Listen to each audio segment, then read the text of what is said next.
Morning students, आज हम लोग 11th केमिस्ट्री के फर्स्ट चैप्टर का टॉपिक अभिक्रियाओं की रस समीकरण विधि के बारे में पढ़ेंगे। ओके, तो हमारा जो आज का टॉपिक है वो है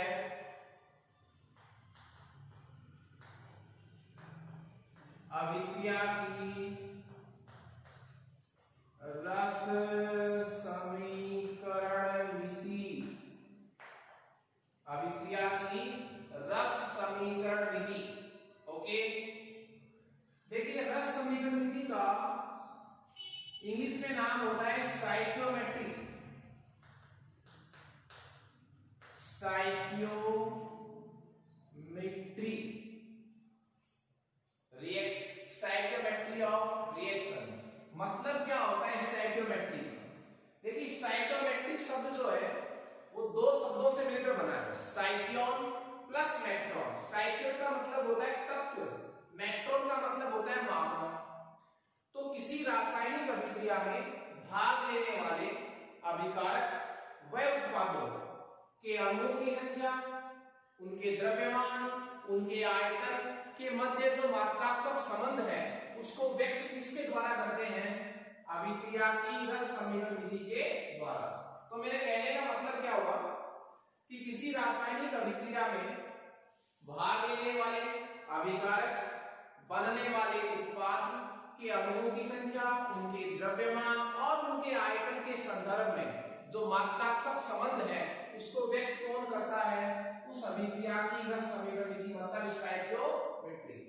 और अभिक्रिया की रस समीकरण विधि में जो अभिकारक व उत्पादों के आगे जो संख्या लिखी जाती है उसको स्टाइकियोमेट्रिक गुणांक कहते हैं। उसको क्या कहते हैं? स्टाइकियोमेट्रिक गुणांक। जैसे मैं बात करूं, एक समीकरण ले रहा हूं, एग्जांपल देखिए आप एक,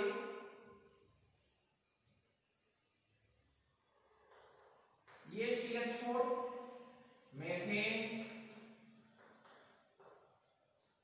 ये भी एक गैस है, प्लस इसका दहन वायु की उपस्थिति में ये भी एक गैस है, और प्रोडक्ट क्या बनते हैं? CO2 plus H2। ये भी एक गैस है और ये भी गैस फॉर्म में बनता है। क्लियर है? ये एक रासायनिक अभिक्रिया है जिसको मैंने अभी तक संतुलित नहीं किया है। ओके, इसको पहले संतुलित करेंगे अपन। ये टॉपिक भी अपन इसी क्लास में पढ़ेंगे। संतुलित करने में आपने 10th क्लास में पढ़ा होगा हीट एंड ट्रायल मेथड। ठीक है, तो यहाँ ऑक्सीजन कितने हैं? 2 और 1 3। यहाँ कितने हैं? 2। तो 2 और 3 कहां जाकर बराबर हो गए? 6 पर। तो 3 दूनी 6। यहां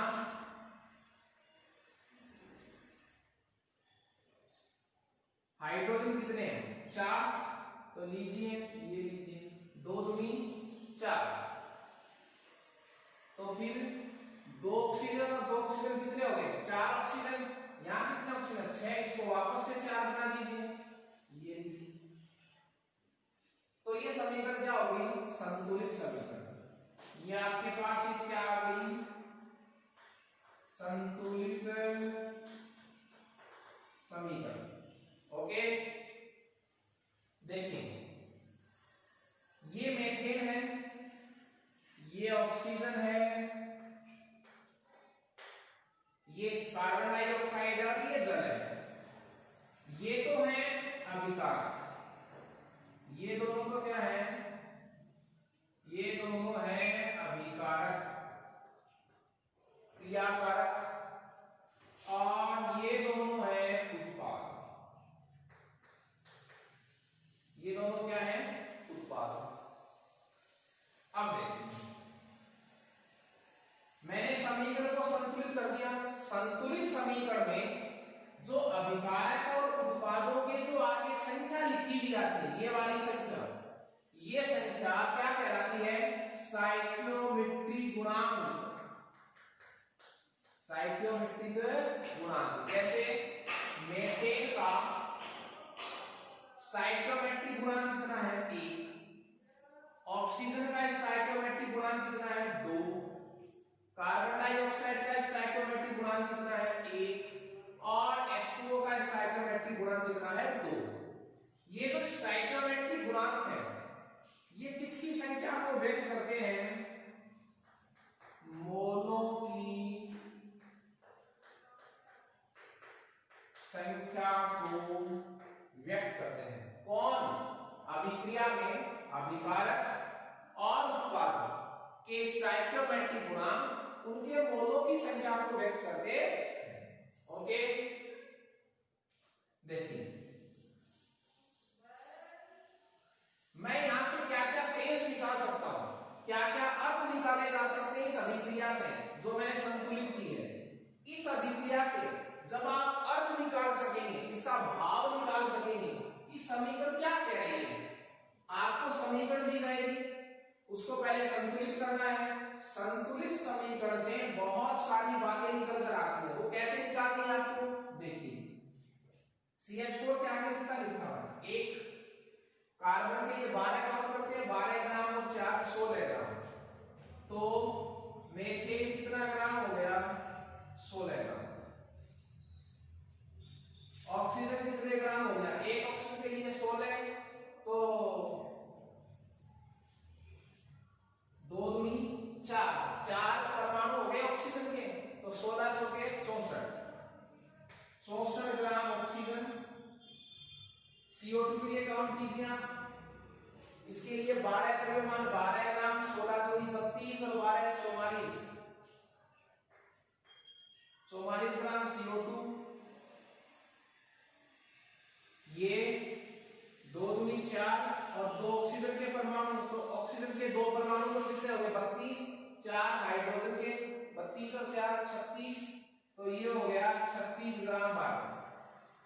तो मैं क्या कह सकता हूं कि 16 ग्राम मीथेन 64 ग्राम ऑक्सीजन से क्रिया करके 44 ग्राम CO2 बनाता है, 36 ग्राम जल बनाता है। ये सारांश मैंने निकाल लिया सर, एक प्रकार का सारांश निकाल लिया आपने, मतलब निकाल लिया। एक और तरीका भी है, मैंने आपको क्या बताया कि स्टोइकियोमेट्रिक गुणांक क्या होता है,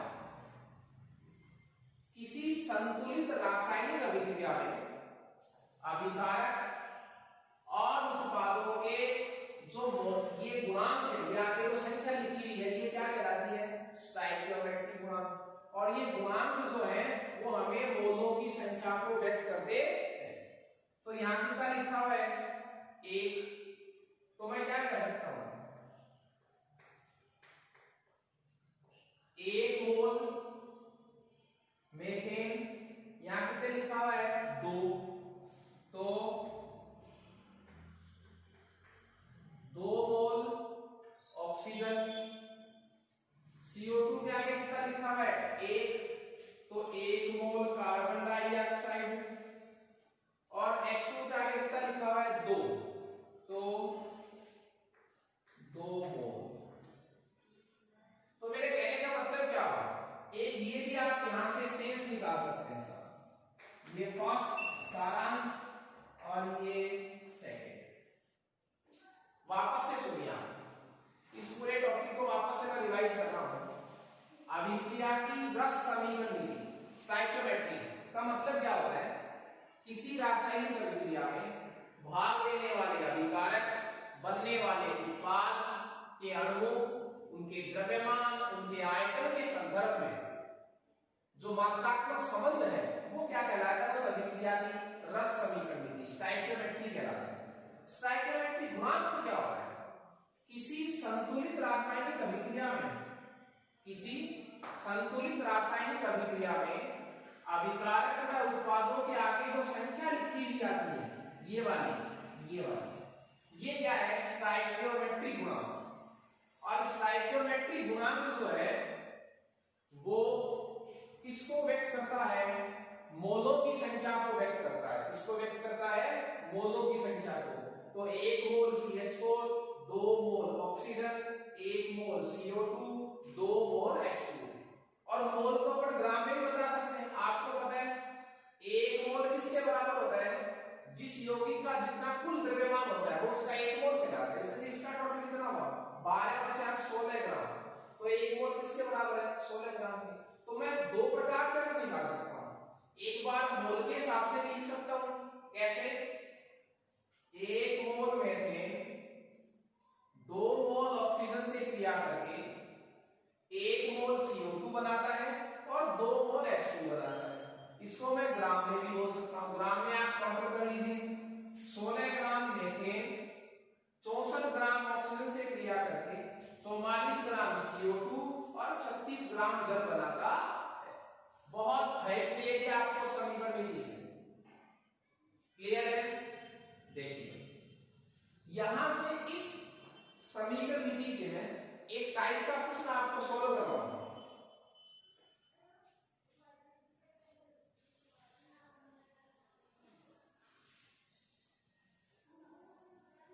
प्रश्न क्या है? प्रश्न ये है,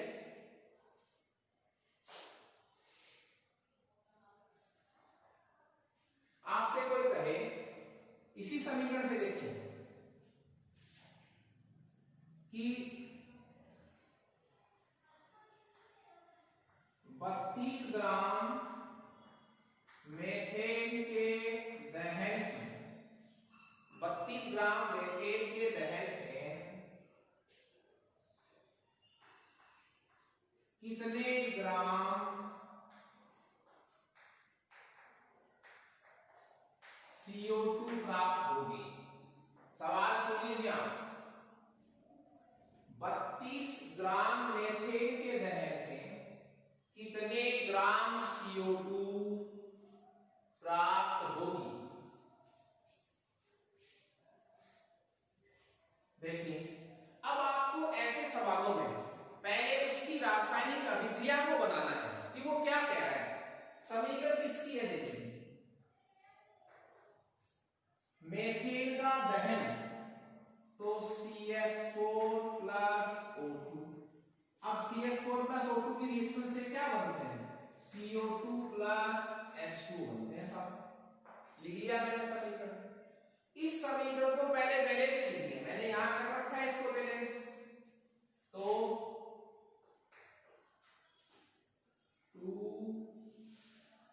प्लस 2, ठीक है। यहां से शेष निकालिए, पहले मैंने शेष यहां निकाल रखा है। समीकरण क्या कह रही है कि जब 16 ग्राम मीथेन का दहन होता है तो CO2 कितनी मिलती है? 44 ग्राम।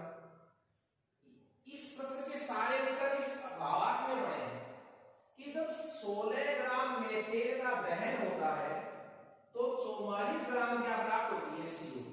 हमें क्या कह रहा है? हमें कह रहा है आपको 16 ग्राम नहीं जलानी, हमें 32 ग्राम का दहन करना है। तो यहां से प्रश्न क्या बन जाएगा? चूंकि 16 ग्राम मीथेन के दहन से 16 ग्राम मीथेन के दहन से CO2 कितनी मिलती है? 16 ग्राम मीथेन से कितनी CO2 मिलती है? 44 ग्राम। इसलिए 1 ग्राम मीथेन से कितनी CO2 मिलेगी? 44 ग्राम बटा 16 ग्राम। और आपको कितने ग्राम दहन करवानी है? 32 ग्राम। इसलिए 32 ग्राम मीथेन के दहन से कितनी CO2 मिलेगी? 44 ग्राम बटा 16 ग्राम इंटू 32 ग्राम। 16 दूनी 32, 44 दूनी 88 ग्राम। तो कितने ग्राम CO2 मिलेगी आपको? 88 ग्राम CO2। ऐसे सवाल आप अभिक्रिया की रस समीकरण विधि से निकाल सकते हैं। मैंने तो ये पूछा है 32 ग्राम मीथेन के दहन से कितने ग्राम CO2 प्राप्त होगी। आप सवाल को ऐसे भी बना सकते थे कि कितने ग्राम मीथेन के दहन से 88 ग्राम CO2 प्राप्त होगी। इसका रिवर्स भी हो सकता है। देखिए कैसे, इसका रिवर्स कैसे हो सकता है?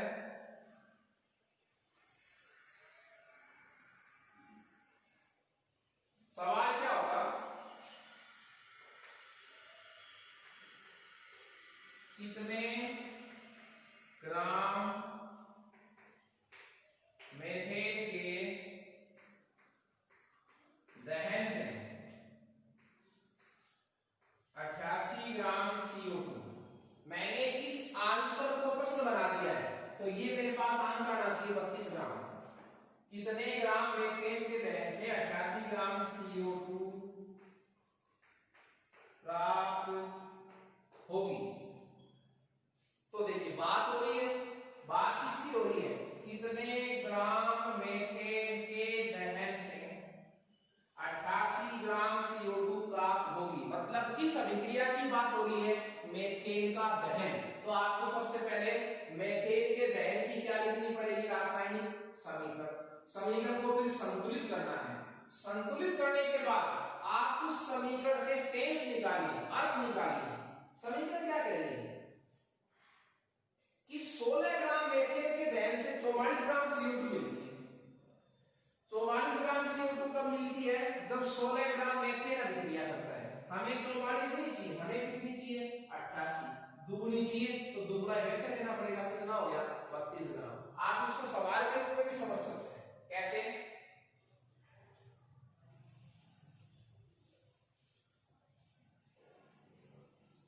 देखिए इसी का विपरीत बना लीजिए कि चूंकि 44 ग्राम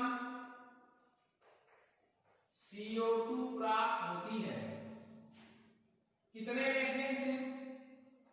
16 ग्राम मेथेन से। 44 ग्राम CO2 प्राप्त होती है कितने ग्राम से? 16 ग्राम से। इसलिए 1 ग्राम CO2 कहां से मिलेगी? 16 ग्राम बटा 44 ग्राम। हमें 44 ग्राम CO2 थोड़ी प्राप्त करनी है, हमें कितने ग्राम प्राप्त करनी है? 88 ग्राम। इसलिए 88 ग्राम CO2 प्राप्त कहां से होगी? 16 ग्राम अपॉन 44 ग्राम गुणा 88 ग्राम। ये तो 2 आ गया, 16 दूनी 32 ग्राम मेथेन चाहिएगा। वो आ गया आपके पास वापस से सवाल। तो ये सब कहां से पॉसिबल होंगे? जब आप उस अभिक्रिया को लिखेंगे, अभिक्रिया को बैलेंस करेंगे, अभिक्रिया बैलेंस से आप इस तरह उसका शेष निकालेंगे। यहां से एक प्रश्न और लिख सकता हूं। प्रश्न क्या बन सकता है? ये तो ग्रामों में सवाल पूछा है ऊपर वाली लाइन से। इसका एक मतलब और निकाला था मैंने। मतलब क्या था? देखिए शेष क्या निकाला गया था? यहां कितने लिखा हुआ है? 1, तो 1 मोल CH4। यहां कितने लिखे हुए हैं? 2 मोल ऑक्सीजन। यहां कितना लिखा हुआ है? 1, तो 1 मोल CO2। यहां कितना लिखा हुआ है? 2, तो 2 मोल H2। ये वाला भी तो शेष निकाल सकते हैं। अभी तो ग्रामों में अर्थ लिखा था, अब मोलों में अर्थ लिख सकते हैं। यहां से सवाल देखिए, सवाल क्या बन सकता है?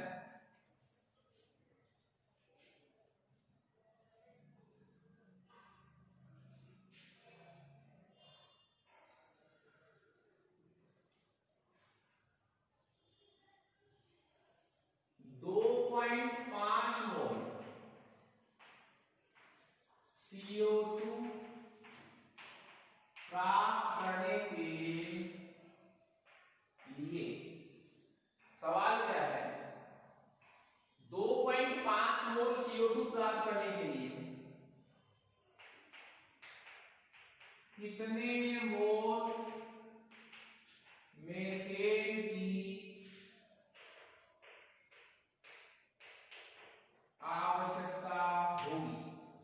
सवाल देखिए हमारा क्या है? 2.5 मोल CO2 प्राप्त करने के लिए कितने मोल मेथेन की आवश्यकता होगी?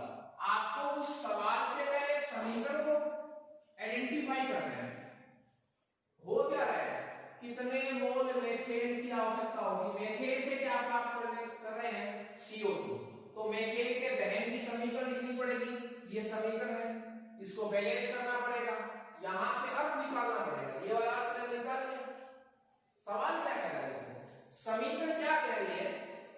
1 मोल इनका जब दहन करवाते हैं तो CO2 कितनी मिलती है? 1 मोल। जितने मोल मेथेन लेते हैं उतने ही मोल क्या बन रही है? CO2। तो जितने मोल CO2 बनेगी उतने मोल क्या लेने पड़ेंगे? मेथेन। तो सीधा आंसर आ गया कि आपको 2.5 मोल की CO2 चाहिए है, तो 2.5 मोल ही क्या लेना पड़ेगा? मेथेन। ये आंसर पर निकाल भी सकते हैं। देखिए यहां से बना हुआ, देखिए चूंकि 1 मोल CO2 के लिए आवश्यक मेथेन के मोल, कितना मोल है? 1 मोल। 1 मोल CO2 के लिए कितना मोल मेथेन चाहिए? 1 मोल। इसलिए 2.5 मोल CO2 के लिए कितना चाहिए? 1/1 गुणा 2.5। तो आंसर कितना आ जाएगा? 2.5 मोल मेथेन। तो ये सारे आपके जो है इसी समीकरण से निकाले जा सकते हैं। ओके, और देखिए हमने एक एग्जांपल लिया, उससे हमने अर्थ निकाले, उसके बेस पर हमने सवाल किए। अब मैं एक दो एग्जांपल और बताऊंगा जिससे आपको सिर्फ अर्थ निकालना। यदि आपको अर्थ निकालना आ गया तो सवाल सॉल्व हो जाएगा। तो नेक्स्ट अपन एग्जांपल ले रहे हैं समीकरण विधि में। ये तो मेथेन का दहन था।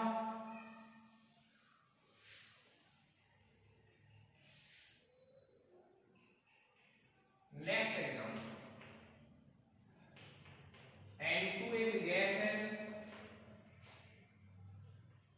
हाइड्रोजन भी एक गैस है, और बनने वाली अमोनिया भी एक गैस है। ये समीकरण जो है वो मैंने अभी तक संतुलित नहीं की है। इसे पहले आपको संतुलित करनी है। तो संतुलित अभिक्रिया लिखने के लिए हम क्या करेंगे? हम इसको heat and trial method use करेंगे। तो देखिए नाइट्रोजन कितने हैं? 2। तो यहां 2 लगाइए आप।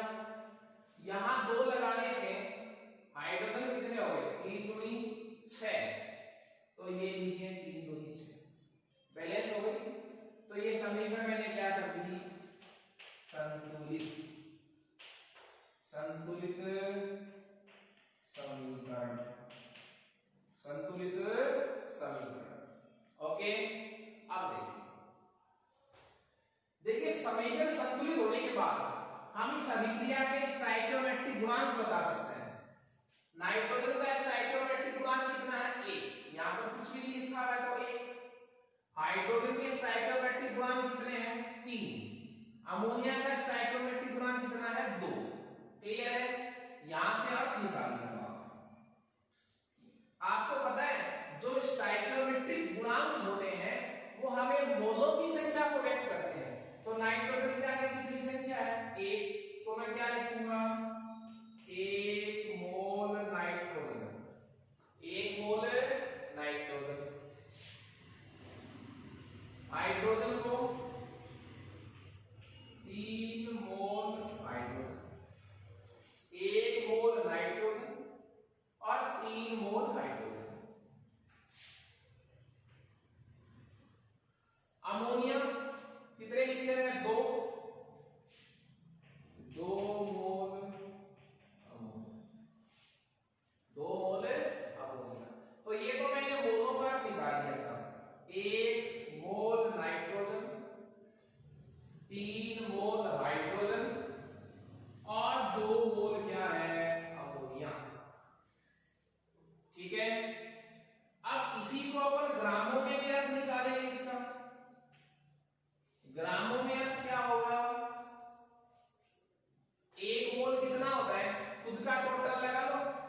1 नाइट्रोजन परमाणु के लिए 17 ग्राम, तो 2 के लिए 34 ग्राम। तो 34 ग्राम नाइट्रोजन, ग्रामों में व्यक्त निकाल सकते हैं। 3 मोल हाइड्रोजन, एक हाइड्रोजन का एक, तो 3 दूनी 6 gram hydrogen, 34 gram nitrogen, 6 gram hydrogen से क्रिया करके देखिए नाइट्रोजन के लिए 14, सॉरी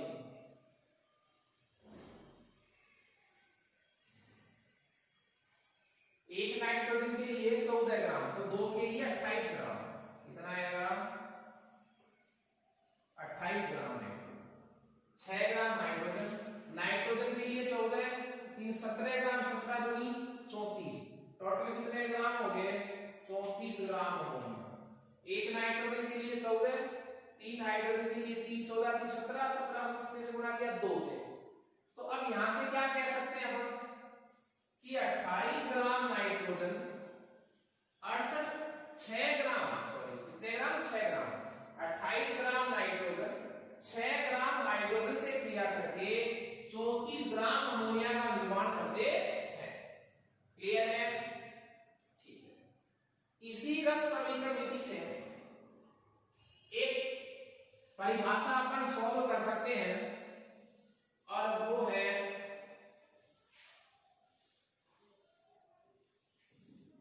सीमांत अभिकर्मक। सीमांत अभिकर्मक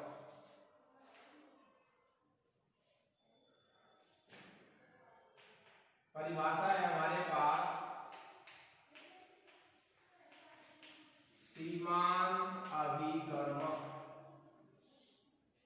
सीमांत अभिकर्मक लिमिटिंग रिएजेंट। सीमांत अभिकर्मक का मतलब क्या है?